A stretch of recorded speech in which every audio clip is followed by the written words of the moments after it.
لو بتحبوا الحاجات المقلية ونفسكم في حاجة جديدة يبقى الفيديو ده معمول ليكم. تخيلوا طبق مقرمش ومشبع بالنكهات وفي نفس الوقت مغذي ومفيد جدا.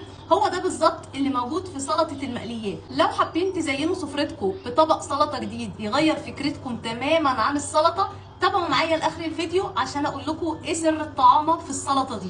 لو عجبتكم الوصفة اعملوا لايك وشير وتابعوني عشان يوصل لكم وصفاتي الجديدة. هنحتاج عشان الوصفة بتنجانة تكون مليانة شوية، يعني تقريبا ربع كيلو. هنقشرها ونقطعها مكعبات صغيرة. هنحتاج كمان نص كيلو كوسة، هنقشره ونقطعه مكعبات متوسطة. هنقطع كمان بطاطس مكعبات وفلفل ألوان وخيار هنقطعه قطع صغيرة. وهنا بقى يجي وقت القلي. هنقلي البتنجان والكوسة والبطاطس والفلفل، وهنقلي كمان عيش محمص عشان نزين بيه وش السلطة.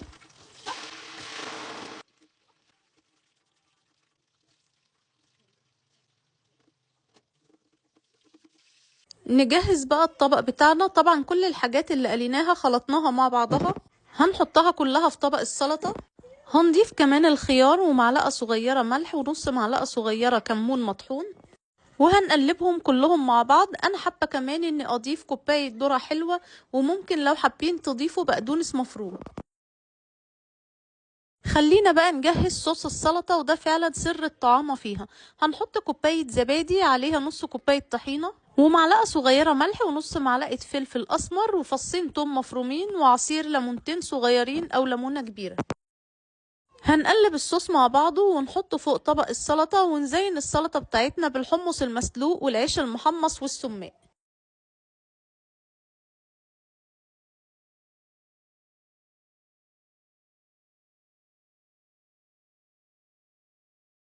وده شكل طبق سلطة المقليات النهائي، سهلة وسريعة وطعمها حكاية. يلا جربوها وما تنسوش توروني صور تطبيقاتكم.